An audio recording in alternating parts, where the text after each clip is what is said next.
Hello, everyone. Welcome to this week's episode of the DoubleClutch.ca podcast. I'm your host, Nick, managing editor of DoubleClutch.ca magazine, and today I'm joined in studio in Rush's office. Ta-da! Oh my God, Rush is back. Hello. Hey, Rush. Oh, Nathan's here. I'm here too. Hi, Nathan. Nathan's always here. Yeah, he is. Yeah. Well, there's that one time I wasn't. Yes, it's at times. It was like one time. Yeah. This is comfy, actually. You know, we Yeah. got the nice chairs. Yeah. We have podcast mics. Change of scenery. Yeah. So, Nick, what are we talking about this week? All right. This week we have a blue car. We had a couple blue cars. We didn't have a couple blue They're cars. both very good, actually. So, yeah. So this week, Blue-green cars. Yes, they are, in fact, somewhat green. Yeah. Blue cars with green plates that let you use the carpool lanes by yourself While going ridiculously fast. while going fast. Sorry, the yes. speed limit. Hold the phone. Hold the phone. Does your Mercedes have a fucking green plate on it? It does. Yeah. That is such a goddamn oxymoron. It is. Right? It is a meme at this point. It feels so wrong. Yeah. Anyway, so this week we're talking about the 2024 Mercedes-AMG GT 63S E-Performance 4-door Coupe. So- That's a long fucking name. Jesus And I'm only Christ. laughing in the background because I literally have it pulled up because I'm like, wow, that's a name. That's a mouthful, yeah. That's a name. Yeah. Also, this week we are Nathan's going to recount his weekend with the C8 Corvette E-Ray, Also a blue car. also a blue car, and we're also chatting about the Nissan Frontier Hardbody. Phrasing. I know. Hard body. Ha. So the 2024 AMG GT 63S E-Performance 4-door Coupe. Yes. All right. Let's start with that.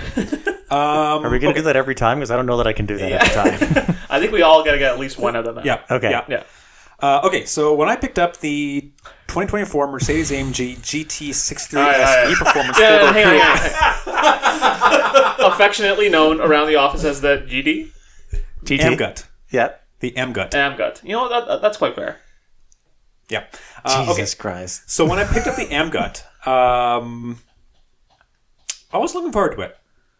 I mean, okay, you still are. You and Addy phoned me yesterday and were like ecstatic about how fucking excellent this car is. Yeah, But he because wasn't looking forward to it. but that was yesterday. That was the day after I picked it up. Okay. Yeah. So when I picked it up, I had it ingrained in my mind that it was going to be just like every other newish Mercedes that we've driven. Yep. It is not. Well, okay, hang on. By virtue of being quote unquote old Mercedes inside. Absolutely. But for context, what would have disappointed you about it being a new Mercedes? For me personally, Yeah. Refer to other new Mercedes. Yeah, but I mean, refer like, to literally every single newish AMG I product just, that we've driven. no, I get it. Yeah. I know what you're talking about because I've been So- around for all the conversations. But like in context, like what about new Mercedes really kind of drives us nuts? For me personally, what really drives me nuts is the interior. Yeah. Like the lack of build quality, the lack of top shelf materials, the lack of fit and finish. Yeah, it's that last, tenth. It's the Yeah, details, exactly. right? Yeah, that last Exactly. detail, and they're charging for that detail that's not there all the time. Like with the S63 that we had a few weeks ago. Yeah. That thing had fucking presence. I think that car had the details down in a lot of ways. It just missed on a couple of key points. Yes. But I think looking at that car from the outside, it looked pretty godly. Oh, yeah. it had Yeah. it had the presence. It looked like it brought the heat. Wait, Oh, godly or gaudy? Godly. God, Okay. I heard Like godly. I thought it was Okay. kick ass. And Oh, yeah. coming from a BMW Oh, yeah. guy, I was like, Yeah. damn, this thing is sick. Yeah, like okay, modern Benz design language, like those cars, all of them look fucking excellent. And I think they're like more contemporary. Yeah, like they're very contemporary. They're very sleek. Like Yeah. they're maybe a little samey, but they're Yeah. You know what? We But got to they're pick a good-looking lane, cars. right? It's Yeah. like, either you want like the really stark, Uh-huh. in your face design language of BMW that's like every single car looks different, sure, but they all kind of look, to a lot of people they're polarizing, right? Because it's like some people love them, some people hate them. Yeah. The the Mercedes in general, yeah, like, a CLA may be mistaken for an S-Class. I've done this a few times, unfortunately. But they they're all look good-looking good. cars, They all yeah. look good. They are. And most people will say that. Yeah. They make a really good first impression. Yes. But once you start poking around and living with it, that's when, things start to fall apart a little bit. A little bit, yeah. It makes you go, I'm paying $160,000, $170,000 for this? Or more. Or more. Which yeah. we'll get to. We'll get to that. The 2024 Mercedes-AMG That's it. GT That's enough. 63S You've had enough of that. E-Performance 4-door coupe. This was pleasantly surprising because it has the benefit of being contemporary Mercedes. I don't know, contemporary. It is last-gen Mercedes, but in the best way possible. Well, it's not last gen. They're still making it on the GLE and the GLS, right? Like they saw but- fit to keep this alternate design around for a reason. Yeah, absolutely. Sorry. Yeah, Not to say like that because you guys call it old Mercedes. Like there's nothing fucking old Mercedes about they're this. still making it. Yeah. It's like it's just alt Mercedes, It's and the other let side me of the rephrase cassette it. tape. yeah, It's not next-gen Mercedes. yeah. So for listeners, Mercedes uses like 2 dashboard layouts right now, Technically 3 if you count the hyperscreen. but they're the same. But same sort of. Same-ish. It's an addition Yeah. more than Same like a idea. revision. Yeah. Same idea. On the C, E, and S class, and on a lot of their like recently facelifted cars, it's a very like dual cowl design with a like gigantic portrait screen and lots of glossy materials everywhere. It's meant to be very curvaceous and wraparoundy. Yeah. And in a way, I think it's like very like futuristic. It's meant to be futuristic and flashy and slick. Exactly, yeah. It photographs very well. Yeah. If the car is brand the shit as new right off the line and has never been exposed to air or dust or people. Or a finger. Or fingers. Yeah. The second layout they use on the GLE, the GLS, and this AMG GT sedan is like it is kind of last gen-y, but they're still using it. Yep. And it's just it's the ultra wide panel across the top with a trackpad in the middle to control it. Yep. And So, like- lots and lots of physical controls. And physical controls instead. Lots of nice feeling, good looking trim. Yeah. Like Instead of having everything wood or buried carbon. in that gigantic Yeah. iPad. And Yeah. honestly, I think the first impression getting into the sedan was like, Oh. wow. Yeah. Oh, I actually really like this. this is what they used to feel like. This is what the new cars should. Yeah. Feel like. And I think like this thing like being like a more like performance oriented Yeah. offering, like the whole cockpit kind of feeling of this thing, you kind of climb into it and it kind of like forms around you. I think kind of works. Like it's it's a tiny bit like, for me, I'm a bigger guy. I think it's a little bit. It's a little Tight. snug. Yeah. I wouldn't say cramped. It's just it feels snug because like the center console is so No, big. that's exactly it. Yeah. Yeah, I'm not uncomfortable, right? Like, and I think if I did a longer journey in the car, I wouldn't feel like uncomfortable. But it's just a perception thing. Like I feel a little like claustrophobic at times. Yeah, I get you. The back seat's tight. Tight. Yeah. But that's kind of to be expected. Yeah. Right. Tight but perfectly usable. Like I was sitting back there today and like I had room. Yeah. Yeah, me too. But like getting into and out of it is a little difficult with the roofline sort of Yeah.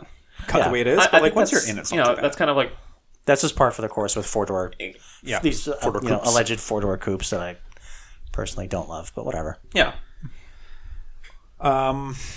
Yeah, so this thing's actually, I was initially pleasantly surprised with this thing because it doesn't fall into the same, feedback loop, I guess, that we've been repeating over and over again with other new Mercedes models. Like, it feels solid inside. It looks befitting of its price tag. Okay, so for me, like, that's cool. That's nice. Like, I like what they did with it. I like that there's relatively minimal amount of the glossy fingerprint magnet shit. Yep. I like the semi-matte carbon fiber. Like, it looks like a nice place to sit. And personally, like I really like because I know like on the older AMG GT, it's like the GTC and the like the actual GTs, like the what do you call them, the coupes. Yeah. The like all of like the controls around the center console were like actual physical turn buttons. Like these ones are like Rockers. rockers, but they're what's the word, like Knurled? not knurled, like they're interactive, like the screen beside them actually changes depending on what it is. Like I think it's a small thing, but it actually looks pretty slick. Like Yeah, it looks cool. Yeah. But like, okay, so it's a well executed Mercedes interior, nicely done. But like, what matters more about this car is the way it drives, because Absolutely. the big S63 AMG GT Performance You S, gotta- whatever. You gotta say the full name. No, he's not going I'm to. getting confused between the 70 cars that all have the same name. Yeah. The big gray one. The big cool gray one. Yeah. Yeah. That car felt a little too artificial in its sound. Yep. And power delivery, and just generally the way Mercedes sets up their four-wheel steering, I think it's great for a cruisery kind of car. It's a little weird, but you can get used to it. Whereas in a performance application, it's just kind of weird, impressive in what it can do, and how it can make a car so large and so heavy feel as nimble as it does. Yep. But it's kind of weird. But for driver feedback, I think it's just kind of a miss, which is it's an S. It's fine, right? Yeah. This doesn't miss. Absolutely not. This this is ostensibly the same powertrain. It does put out a little more power. It's a little more powerful. So it's the 4-liter twin turbo V8. Yes. I love that engine. That yeah. V8 is so fucking good. It sounds really beefy. Yeah. Like it brings packs a punch. So in the non PHEV versions, it puts out 677 horsepower, I believe. Mm-hmm. It's not slow. No. This plug-in hybrid version, the electric end pitches in another, I think it's about 201 horsepower. Okay. Off the top of my head. So grand total is about 800. Don't quote me on this, but I want to say 831 horsepower and 1,040-ish pound-feet of torque. So let's call it factory 800 Mercedes horsepower, with 800 horsepower. 1,000 pound-feet of torque. Which is pretty wacky. But when you put it that way, that's fucking kind of drunk, man. That's crazy. It kind of is. It kind of, and like those numbers are very close to the S63, the big gray one. Yeah. As Nathan so smartly put it. Yep. But the driving experience is totally different. Like this feels a lot more alive. Yeah.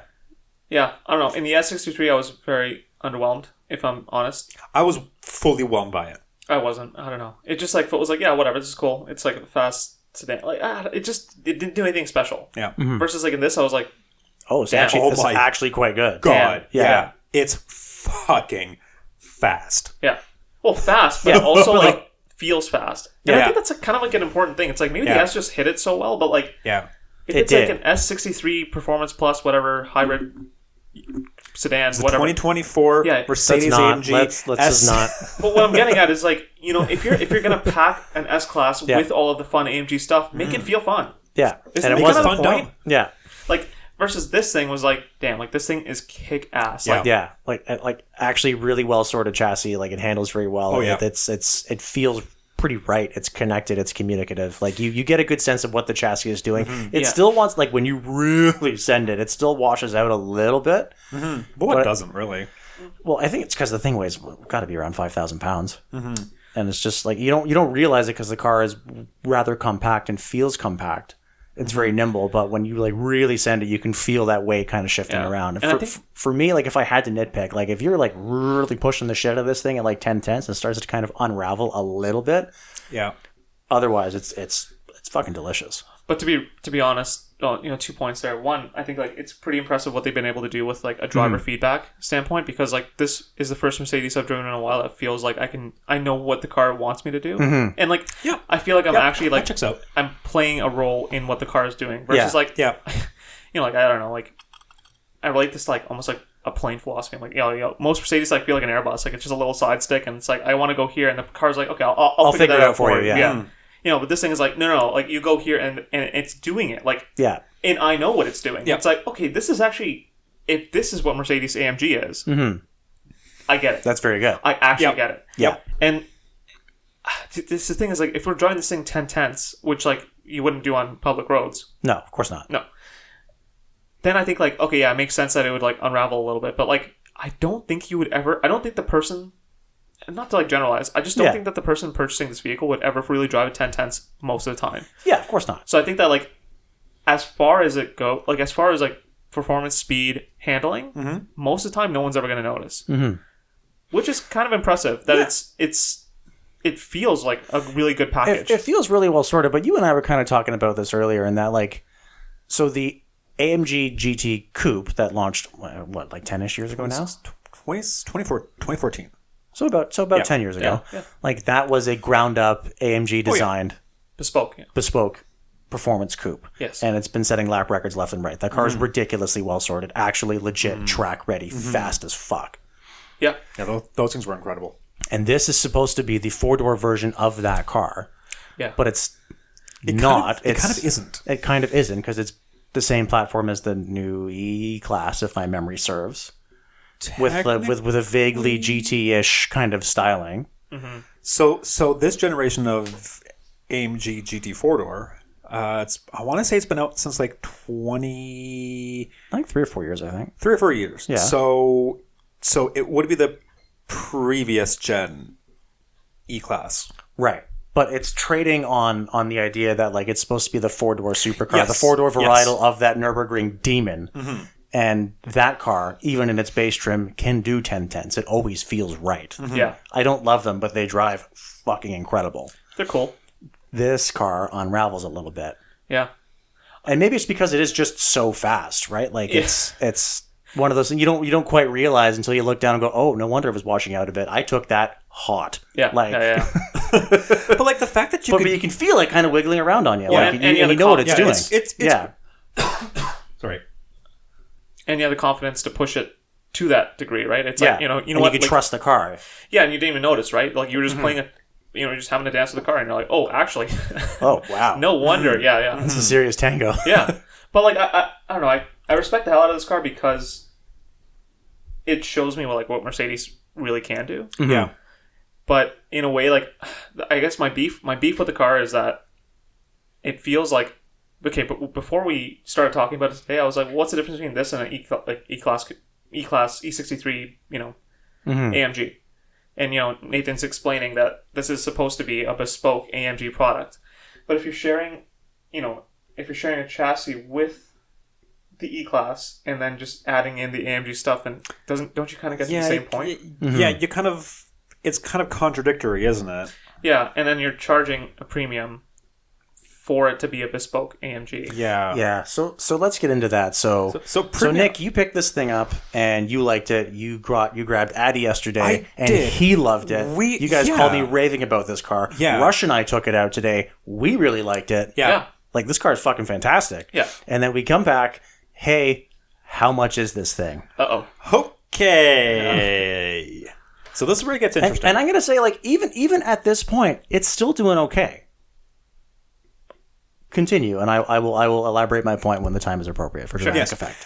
So, the non-plug-in hybrid version is about, to start, it's about $180,000. Okay. The non-PHEV. The 63, not the 53. The 63. So the same gas engine without the PHEV. Correct. Okay. The e-performance version, it is just about $220,000 to start. Okay. All right. That's pretty cash money. That kind of tracks for what's supposed to be a bespoke AMG four-door supercar flagship kind of thing. Yeah. The version we're playing with its very expensive, very attractive satin blue paint, very attractive, maybe a little hard to keep clean, white on black two-tone interior with that stupid white steering wheel. Yeah, it has a white steering wheel. Bad move, guys. Ugh. Everything else is fine, but white steering wheel? No. It's bad for a press plate, I feel. Yeah. And every single other option it has under the sun, it tops out at $254,000 as tested. Which is a lot, but not completely out to lunch. Bro, it's $250,000. It's $250,000. Well, dude, everything is fucking cracked. I will get to my point. Everything is fucking cracked expensive these days. And then, was it you or me who asked? I think it was you. How much is an M5? Yeah. Because we have a new BMW M5 next week. That's what it was. It was me. I said, hey, Nick, can you pull up the build sheet for the M5 we have next week? Okay, and this is where things got and this is where it started to get a little bit funny. This is where it got really funny because we all really like this Mercedes, and we're trying to go to bat for it. Yeah, we're trying to justify it. We really tried. We honestly really tried. Well, you got 3 BMW guys in the room being like, "Yeah, yo, this thing is great. Yeah, it's actually great." Like they benchmarked the M4's chassis with the S63's powertrain. Brilliant. Yeah. Awesome. Yeah. We all like. I still like it. Yeah, but I like the car. But the fact of the matter is, like, the new M5 is a big sedan. It's a much bigger sedan. Say what you will about the weight. I'm not touching that until next week. And the styling, like people will say it's all preference. I think at that point. Yeah, we'll get there. Yeah. I'd say this Mercedes is a better looking car. I think so. Yep. Yeah. Both plug-in hybrids. Both put out similar amounts of horsepower. Well, that was the thing, right? So because it was like just a constant step of wait. Okay, so the M5 was how much money? Do I say it? Okay, say it. It's 160 as tested. 160,000 as tested. Right, so it's $100,000 less. So now we're like, okay, 90. So it's 90 grand less. Like, okay, wait a minute. There's got to be a reason for it. This is where I piped in. This is where it got funny. Okay, so I'm like, oh, hold on. I think the M5's got way less power. Yeah. Nope. And you know what? Because on the build sheet, it shows that it has 750 pound-feet of torque, 717 horsepower. Like, just the standard numbers. And I was like, oh, that's why, man. You're missing like Yeah, the Mercedes has way more power. 30%, torque and all that stuff. Until Nathan Googled it. He's like, no, man, it's got 1,000 pound-feet of torque. I'm like, no. From BMW.ca's own website. Yeah. 727 horsepower, 1,000 foot-pounds of torque. So a little down on power. Yeah, and we didn't realize that until we were looking at it, and it's like, oh no, just the gas engine produces 750. Yeah, and it's like, okay, well maybe you need like a ton of packages on the BMW to make it similar. But no, the Pro Pilot Assist and what was the other one, like the carbon appearance package? It's $2,000, and then to get it to look swag, it's $5,000. Okay, which so is coincidentally $6,000 in packages. Right. So this AMG can the AMGUT can also drive itself. It also has all the carbon stuff. Yeah. Both cars have ceramic brakes. Well, that was the thing. So we go. Okay, wait. This AMG has ceramic brakes. The BMW probably doesn't. It does. Because we're like, oh man, this thing's got carbon ceramics. Like that's like it's 12 That's at least grand. 12 grand. Yeah. And it's like, oh, has it? Yeah, the M5 you can get it with that, and I think our car has the carbon ceramics for 160 grand. You're not missing much in the BMW. No, that's kind of the thing. It's just like everything was like, okay, well, wait, what about the electric range? Right? Like, okay. Oh yeah, that's it. I was like, oh man, I think I figured it out. I was like, it's got to be the battery. It's got to be like maybe you just run out of juice way fast in the M5, and then you can't go full fast mode. And the AMG GT is probably better than that. Can probably keep going. Until Nick points out the full electric range of the AMG GT, which doesn't really matter. We don't actually really care about this. Yeah, no one's doing this to save gas. But we were like, there's got to be some difference. It's like, what, 13 miles? 13 kilometers, I think. Based on the European testing cycles. Sure. Mm-hmm. So WLTP, WTLP, whatever. Yeah. 13 kilometers of EV-only range. Whereas the M5 was, I think, about 40 kilometers. So 25 miles. Yeah. Yeah. Now, to be fair, Mercedes doesn't list an exact range on their site. It's all TBD. That's fair. Like range field. Either way, range aside, the battery capacity of the BMW is about twice as much. Yes. The AMG has like a 6 or 8 kilowatt hour battery. Yeah. So I can't remember anymore. I think the really interesting comparison will be when the new E63 comes out. Yeah.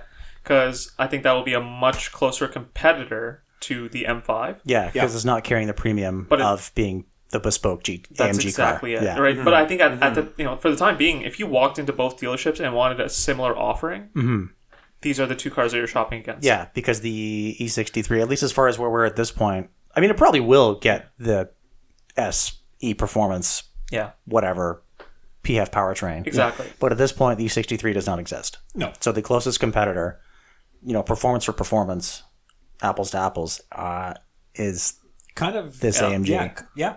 And then I think over lunch we were trying to figure out, okay, it's like, what does this thing actually compete with? Yeah. And then this is where we're like, okay, well maybe it's like, is it Ferrari territory because maybe that Per Sangue? Per Sangue? I don't know. And then we're like, no, because that's more SUV. No. And that's also it's a different totally different animal altogether. And it's a different manufacturer. Like Ferrari's like kind of in a different. I hate to say it, but like it's a different ballgame. Yeah. Yep. But then I was thinking about the Panamera, Which was a very good answer. Yeah, that's a good point. So when we were looking up Panameras, and I think you tried to price one out just briefly to see kind of what the Yeah, I think I got a rough idea. So a Panamera Turbo S E-Hybrid. So like their fastest plug-in hybrid, 4-door coupe looking supercar thing. Yeah. I think was $289 to start. Yeah. And then that to start, by the time you get the things on it you want, probably about, I didn't have time to build it, but probably like 50 more, just knowing the way Porsche does things. Yeah. 30 to 50 more, call it, than this Mercedes. Sure. So, I mean, there is kind of a value grab there, maybe. Kind of. I mean, you can have an E-Class that's dressed up like a GT, or you can have a Panamera with all the coolest Porsche stuff in it. Yeah. Or you get an Audi R7. I mean, I Also just think for less that money. Yeah, but that's not playing the same game, though. They're That's different not ballparks. doing the plug-in hybrid thing. Right, but it's like it's yeah.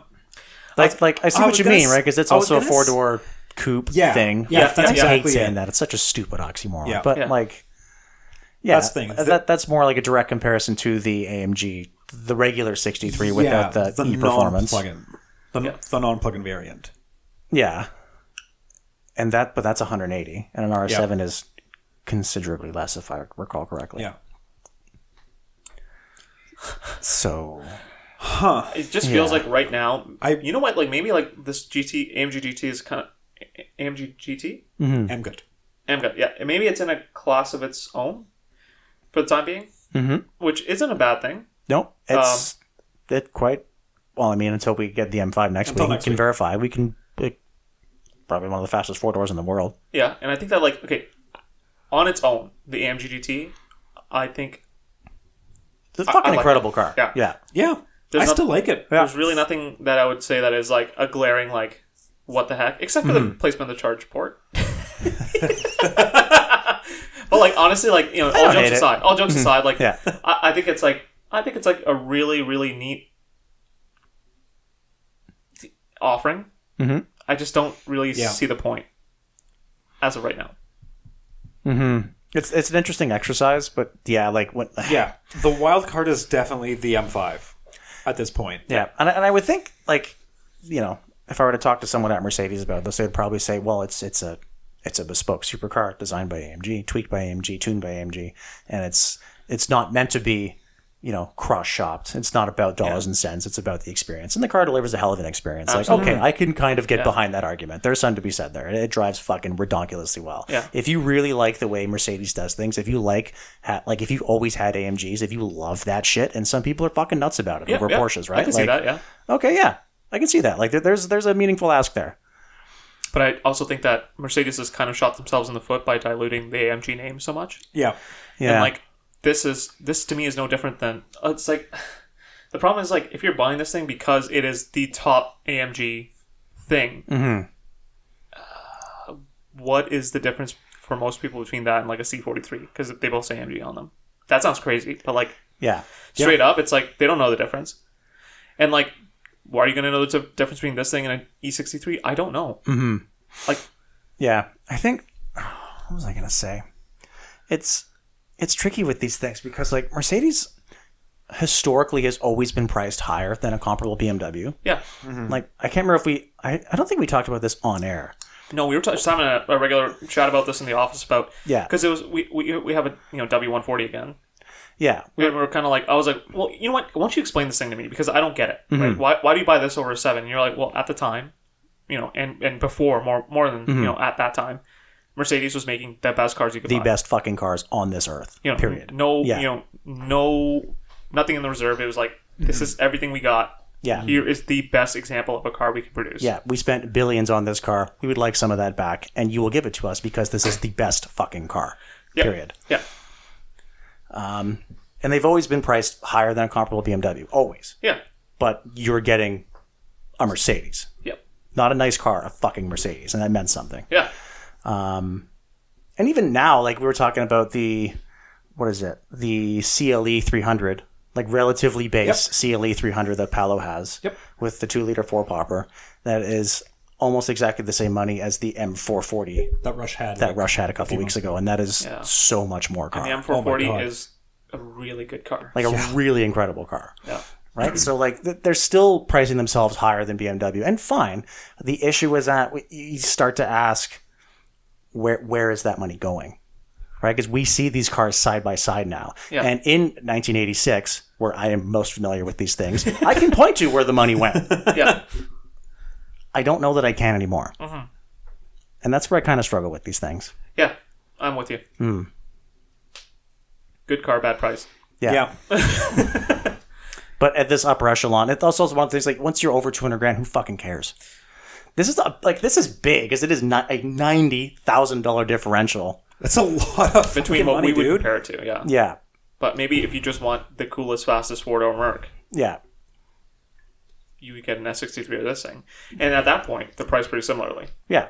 They kind of are. So maybe that's actually what the whole point is it's not shopping against an M5, it's shopping against Mercedes' own lineup. It's like, well, what fast Mercedes do you want? Yeah. You can have it. Do you want the big, comfier one, or do you want the smaller, more focused one? Why not both? Yeah. Yeah. Okay. Yeah. Yeah. Came so close. Yeah, we were talking about this, like, To liking this Mercedes. what you've been saying all day is like, oh man, I like this car. It's like, you still like this car. Nothing's changed there's about the nothing wrong car. The about only the thing that's car. changed is your awareness. Yeah. It's all perspective. Keep enjoying it. You should. It's a fantastic machine. It really is. It really is. Like, yeah. And good God, is it quick? Like, Oh my God. actually, roller coaster fast. So that's a transition. So speaking of, oh my God, quick. Yeah. So I had the privilege of spending the weekend with the new 2024 Chevy Corvette E-Ray. Ooh. Blue. I have not driven one of the new generations of mid-engine C8 Corvette ever. I haven't even sat in one. Yeah. We've seen a million of these things, so they're fucking everywhere now because they're very good cars, and everybody bought one. And good value, yeah. Yeah. But I haven't driven one. Rush, have you driven one? No. I haven't had the Okay. pleasure. Nick, had you driven one prior to Sunday? Last time, that was 2021. So when they first came out, it's a regular C8 convertible. Did What about, like, you say regular? Regular? Regular. Regular. What about the neon... Nuclear. The neon green one we had? Yeah, that one. That one, yeah. Yeah, that was a standard Regular? C8. Oh, I thought they were automatic. Okay. Yeah, so the E-Ray takes the existing, very successful Corvette platform and adds... It makes it make sense now because you could tell there was kind of an oddity, like, okay, GM's got plans for this platform because it was automatic only. Because it had this enormous center spine in the middle of the car that runs through the cabin that housed nothing. And because there was nothing between the front wheels, like, all right, like, what's your fucking game plan here? Yeah. This is the game plan. Yep. So that center spine is now full of lithium ion, and the space between the front wheels is full of a motor. Yeah. So the front motor on this thing, it's the same setup as that the Volvo's doing, which I really like. It's completely divorced. There's no mechanical link between the axles. Yeah. So the front electric motor just drives the front wheels, and that provides, I think, 160 horsepower. So you're telling me if you're trundling along in electric only mode, you're effectively driving a 160 horsepower Corvette. 160 horsepower front wheel drive Corvette. Front wheel drive, 160 horsepower Corvette. Yeah, which it can only do like very, very short distance. Like it's not a big battery. It's not a plug-in hybrid. It's just a hybrid. What is it, like 2 kilometers of range? I think 5. Like short. About the same as the AMG GT, huh? And something like that they're keen on, like making sure that's very clear. Is like, this is not meant to be like a complacency Corvette. It's not for environmental regulation or anything. It's not meant to save. It gets worse fuel economy than the base car. It's to go fast. It's to fucking go fast. Yeah. And oh my god. Yeah. Oh my god. Yeah. I don't think I've driven a car that launches harder than this fucking thing does. Really? I actually don't. More so Wow. than the AMG. Yeah. It's Wow. Because this thing fucking launched. bonkers, dude. Because the AMG launched fucking hard. Dude, 2.5 seconds to 60. Whoa. Okay. Yeah. That's impressive. Oh my god, dude. This car is dumb fast. So, like, something I noticed, I was kind of hoping this AMG would do, given that it has a large electric motor and a considerably larger battery, is feel electric.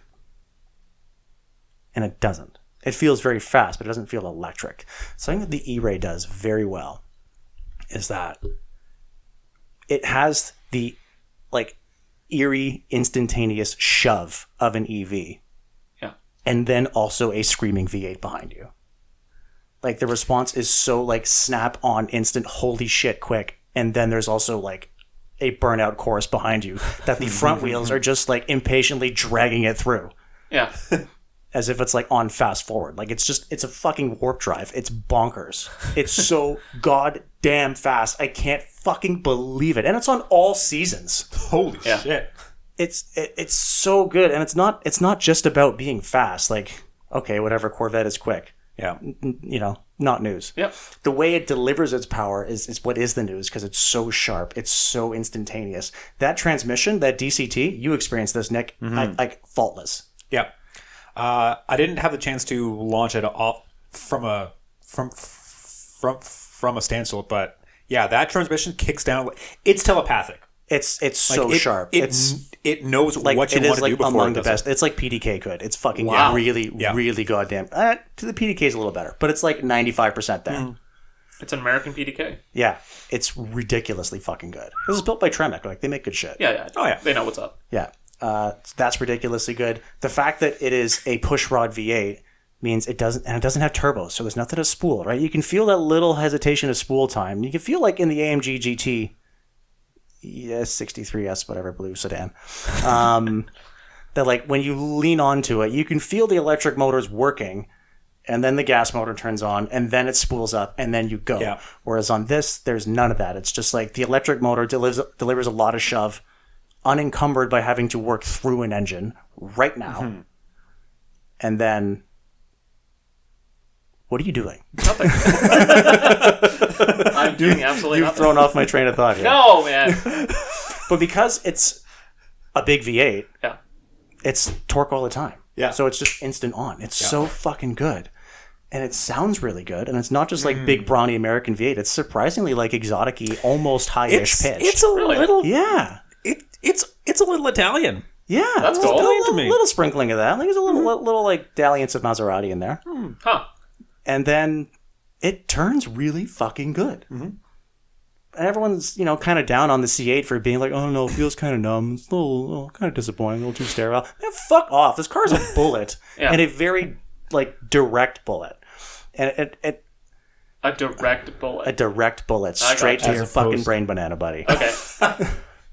And it has, like, probably, like, the biggest, like, Jekyll and Hyde personality shift. Yeah. With the exception of maybe the Ioniq 5N, which is just a golf cart or a demon. Golf cart or a demon. So, like, when this thing's in touring, it's, like, most chill mode. It's a fucking really nice, like, relaxed car that rides well. Better than this Mercedes. Yeah. It's quiet, but not too quiet. It sounds the part, and it feels good, and it's got light, easy breezy steering. Like, it's just a nice fucking cruiser car that you could take to a golf course because it's a fucking Corvette. Yeah. And then when you have everything set to kill, it's like the steering weights up so much, and it's so fast, and it's so sharp. It feels like the M4 CS. But, but like, that car almost feels like too eager. Yeah. The Corvette fixes that. It takes like 10% of the like artificial edge off. It just feels really fucking right.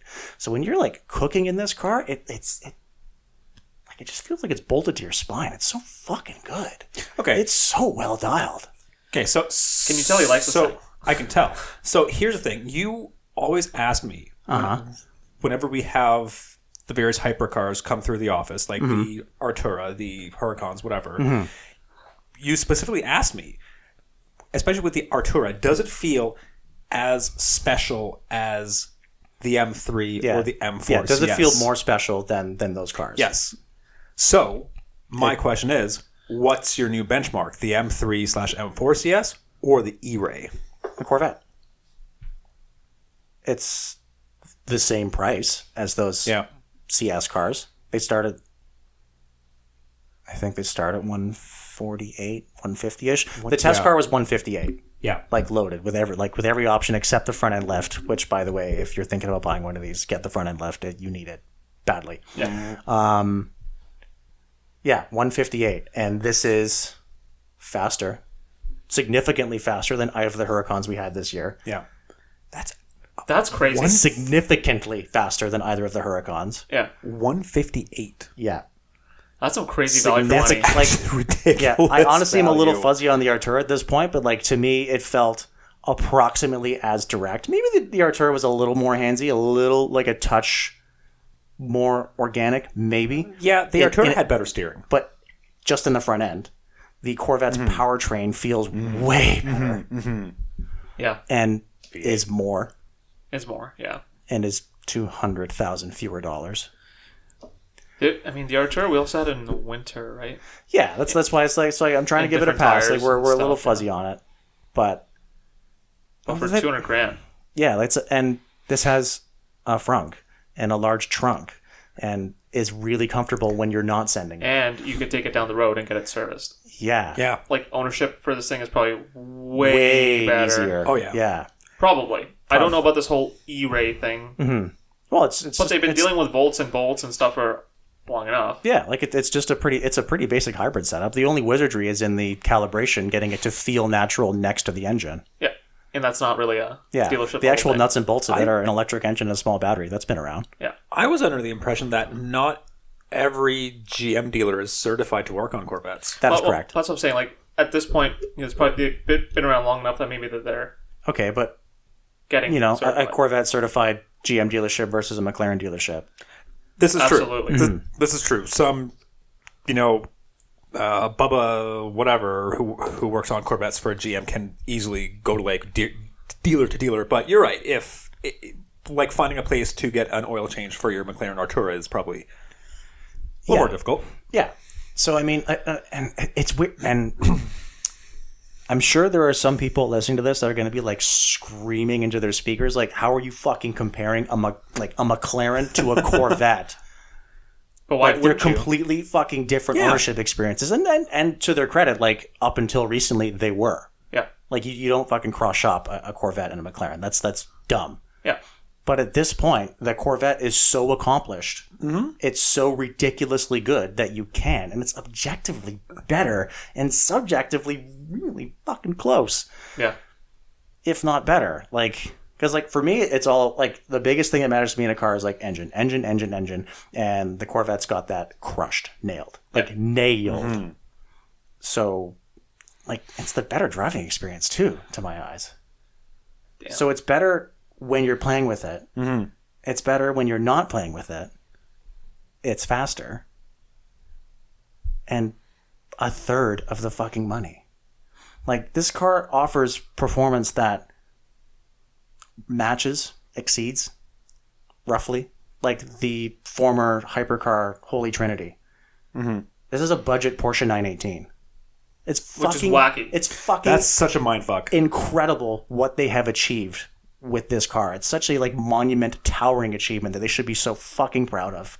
We've all been kind of like down on the C8 Corvette because everyone says forgot about it. Everyone said, "Oh, it's kind of sterile. It's not that like it's faster, but it's like whatever." Yeah.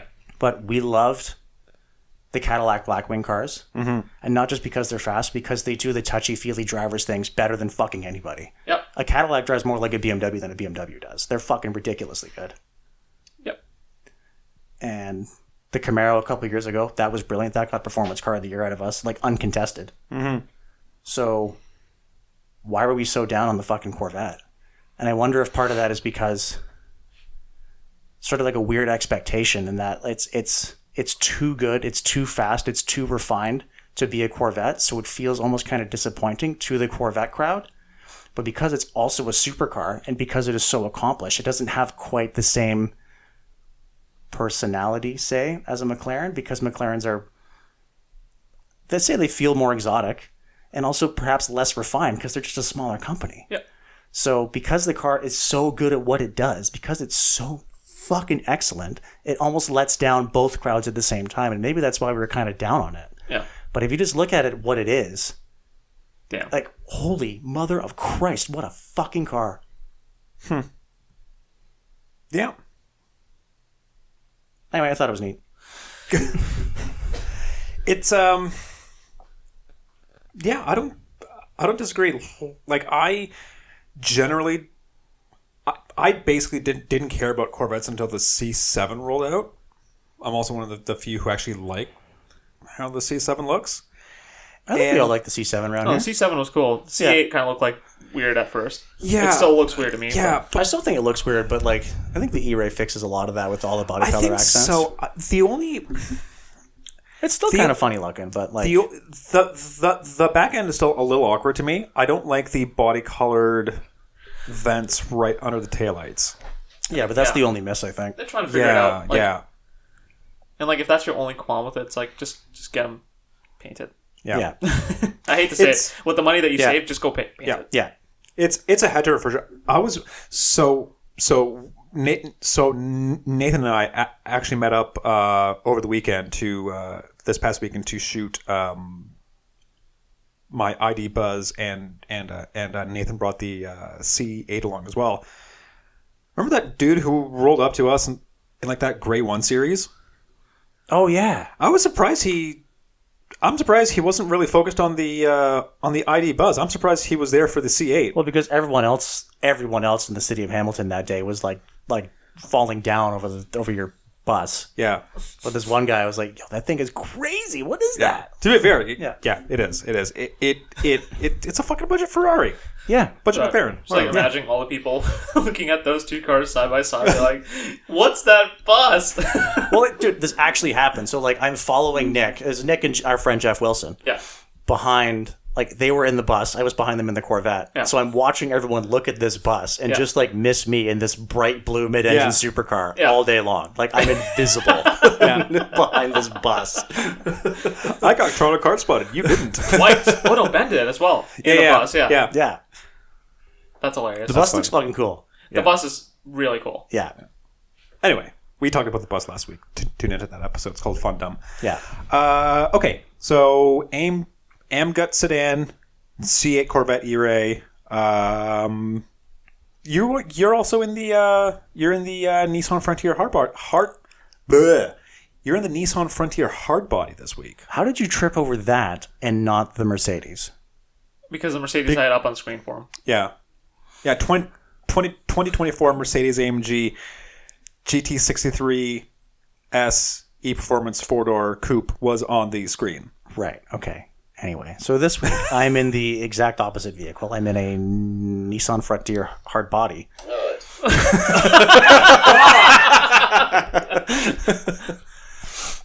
I have taken to calling it Hardbody just because I think it's funnier. What'd you call it? Hardbody. Yo, put it up to the mic. Do it again. Hardbody. Literal. So this is my first time driving a Nissan Frontier. Yeah. Like one of the new gen of Nissan Frontiers. And You actively wanted this. I actually wanted this because I've driven every other mid-sized pickup except this, and now I can cross it off the list. You know what's funny? No. BMW was like, hey, we can get you into the M5 as early as this week. You're But I was fucking like, kidding me. Wait, I told them. No, don't even go there. Don't even go there. You don't. passed up having the 2024 AMG GT. Are you saying this on air right now? You really wanted the Frontier. Yeah, and I would have driven it for like a few days and then had fun with the M5. Also, this guy would have wanted to take the M5 home. We could have split it. Yo, I actually am kind of upset. Brother, you got to run these decisions by me. Okay. Either way. Okay, getting Whatever. past the admin Well, I'm stuff. sorry you actually wanted to try the Frontier, and I respected that. Yeah, but like offer. Okay. Hang on. The Frontier. I actually saw. Because now I'm out of the Mercedes too. This whatever. Anyway, shit. This Frontier, I actually saw at a dealership Yeah. doing work day errands. I drove past one and I saw it in this exact spec at a dealership parked up front. And I was like, yo, what the heck is that? What are those wheels? What is that thing? Yeah. So this thing, Yes. the Hardbody Edition. Hard body, yeah. It's a reference to, well, an homage to the old Nissan Hardbody pickup truck. They had, I think, black graphics, a very distinct, like, kind of three-spoke-ish wheel design, and they all came with a sport bar. And I think they all came with, like, high-mounted fog lights, too. Okay. Which would really set this thing off. I think so, yeah. But otherwise, I think this thing looks great. So they come in 3 colors, if my memory serves. Black, white, and this red alert, a bright red color. It's sweet. It comes with really cool, like, tiny looking 3-spoke-ish wheels that match the old hardbody style. That I think look fucking great. Yeah, I love the wheels. They're remastered, basically. Yeah, I am so looking forward to seeing VW guys put this on Golfs. It's going to look sick. It's going to look sick. It's going to look fucking awesome. Yeah, this one's red. It's got like cool black graphics. It looks like suitably retro. It has a blacked out front end. Skid plates. It's also pretty like... I don't want to use this word in a negative sense, but it's pretty base. It is pretty base, but I think that but it's not works. it's not missing anything. Like it has adaptive cruise, it has heated seats, it has heated steering wheel. Mm-hmm. Like, Nissan and Infiniti are pretty good with that though. Like all of their basic, they've always been pretty good. I feel like having like a lot of features jammed in. Like like the driver's seat is powered. Like the things you all like need and like the creature comforts you like will really appreciate. They're all there. They're all there. Yeah. Yeah. But otherwise, like cloth seats. It doesn't have the Bilstein shocks or the electronic locking rear end of the Pro 4X models. Yep. It's more just meant to be like a relatively base kind of like fun spec truck. Yeah. And I think it does that pretty well. Like we all like it. It all looks great. I like the way it drives quite a bit, actually. It drives great. Yeah. Like actually really well. This is probably like I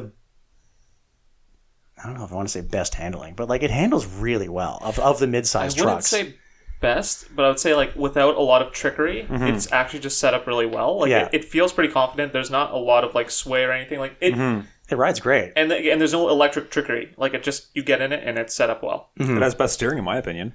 Steering's good, yeah. Steering's great. It's a little on the heavy side when you're like at low speeds. But yeah, like feels great. And I hate that everyone's kind of like beating this to death. Oh, hydraulic steering's the best. It's the way to go. Like no, man. Like it's not. Hydraulic is not just the measurement of good steering. No. But in this case, it fucking really helps. It feels good. Yeah. Well, I think it's also like probably. I don't know. I thought that Nissan was like really like into this whole like electrification of the steering rack and like having no connection between like the steering and like the rack. Is that them?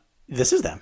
Yeah, but then this is good. They should do this more often. They should do more of this, yeah. Because the steering of that truck is really good and brakes feel good. It doesn't actually feel like a truck a lot of the times. I know that sounds stupid, but like it just feels like I see what you mean. Like it feels like a normal like car, except for the turning radius. The F1 was quite bad, yeah. But yeah, like I see. I will counter that and say it does kind of feel like a truck, but it feels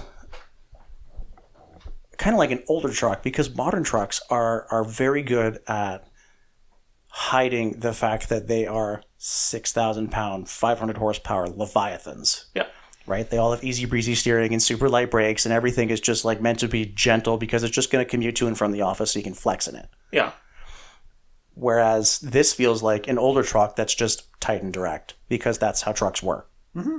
Fair enough. You know, I don't have that much experience with like older trucks, but yeah, I get what you're saying, right? Yeah. Like it's because it rides nice, but it's not car-like. It feels very trucky because of its heavy steering, because of its like firm brake pedal. Yeah, I was gonna say it feels like more like a like an old body on frame SUV or something like that. Like which I guess it kind of is what you're getting at. Like it doesn't really feel like it's like it doesn't. I like this truck a lot because it feels honest to me. It doesn't really feel like it's pretending to be like something that it's not. It is just a basic truck. It's got the halogens. It's got like this. I love that it has halogens. Yeah, like it's actually just like a really easy thing. And if you pop the hood, like this is the first thing I looked at actually. Like there's so much room between the front of the engine and the front of the car. Like you can actually get your hands in there and do work on this. It's serviceable and it's a really good like relatively simple engine. It's putting up good fuel economy numbers. I'm seeing 11.6. Performance isn't bad either. Performance is pretty solid. Not because it's a naturally aspirated 6, right? It's got like a good amount of bottom end. It doesn't really have anything on all the other Turbo 4s, or in the case of the Ranger, the Turbo 6, like they all pull harder, but this feels and sounds better, truckier. I don't know, just more. It just feels right. Like you hit the nail on the head by calling it honest. Yes. And I think the retro thing they're going for with this hard body really hits the nail on the head because the truck itself feels very retro. So why not make it look retro? Yeah, it all works. Yeah. It's not pretend. Yeah, not pretend. It's legit. Yeah, I like it. I really like it a lot. I don't know that I would pick this. Yeah. Because the Pro 4X is about the same price, and I would rather have the Bilstein shocks and some of the more off-roady stuff. I agree. And leather seats. Yep. In lieu of the sport bar and the graphics for like less than $1,000 difference. Like that's kind of a no-brainer to me. But this thing looks cool. If I can have the Pro 4X with these wheels any day of the week. Yes. You cannot. Yeah. I know, but like that's how I would do it. Yeah. Because the hard body the only really thing that's appealing to me is the wheels. The That's graphics are whatever. They're cool. They're The cool. sport part's cool. Sport part's cool, but I'm cool. sure Like the there's gonna blackout front end's cool. Like there's a lot of cool about this. I'm just saying for me personally, I've decided I really like the Frontier. If I were to buy one, I would buy a Pro 4X. I agree. Yeah. Because like I don't need the retro. Because either way, like it's not an old truck. It feels like an old truck in the right ways, but it feels like a new truck in the right ways too. But I also think for you, like, I think it really comes down to personal preference because for you want a truck that doesn't look like you don't care actually about the whole retro thing. Yeah. Some people love that, right? Yeah, that's the thing. It's vibes based. Yes, and this is for this is for those people, right? And I'm glad it exists because like it's actually a good offering. That's like it's not trying too hard to be like retro cool, whatever, right? But it's actually just pretty basic in its approach, but it does it well. Yeah, like we were talking about the Bronco Heritage Edition with like its gradient, like really big time gradient graphics that I personally like, but no one else does. I didn't mind the graphics. It's just like the rest of the Bronco, it felt so out of place. Mm-hmm. It was like, what are we trying to do here? Versus like this thing, it's like because it's kind of the whole package. Yeah.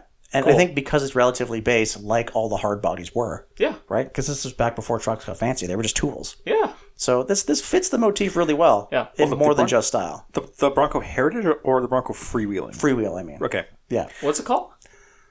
The one that John had was the Freewheeling. Freewheeling? Freewheeling. Yes, I misspoke. Sidebar to that, I also like the stripes on certain colors. Mm-hmm. It works very well with black paint. Mm-hmm. Yeah, not necessarily the silver one that we had. Anyway, I agree. Regardless, I'm with you guys on this.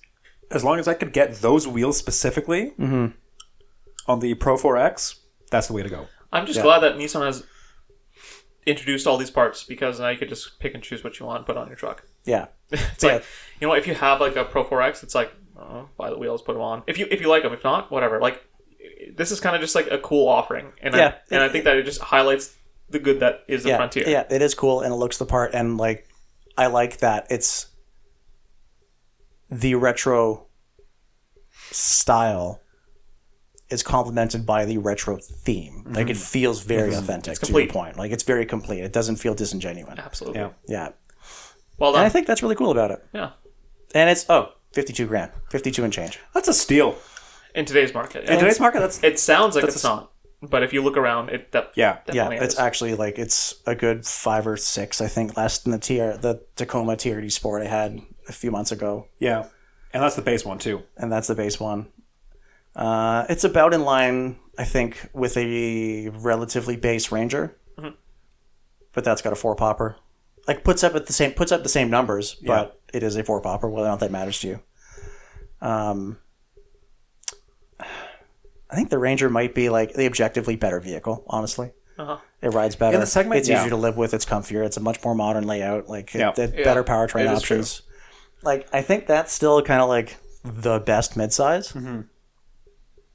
But hard to say. I really like the Frontier. Yeah. Between those two, it's really close for me. They go about it very differently. The Ranger is very modern. It's very hits all the notes. It's very benchmark its competition, and it hit every point. It punches above its weight. Way above its weight. Whereas the Frontier is just nice and charming and honest. It's such a truck-flavored truck. Yeah. And I love that about it. And I think because the market is so the market is full of consumers that want either end. Mm-hmm. I think both trucks can exist kind of in harmony because it's like the Ranger is cool for people that want the newest, coolest thing. Yeah. And then the Frontier is cool for people that are like, oh, man, I've always wanted this truck. This kind of truck. Yeah. Mm-hmm. Now you can purchase it, right? So yeah, it looks and feels apart. My dad would love this truck. Yeah, it looks and feels like a truck should. Yeah. Whereas the Ranger's like, oh, this is really nice. Mm-hmm. It just depends what you want a vehicle to be. Absolutely. Yeah. Sweet. I think that wraps us up. I think it does. Nathan, Rush, thank you both for joining this week.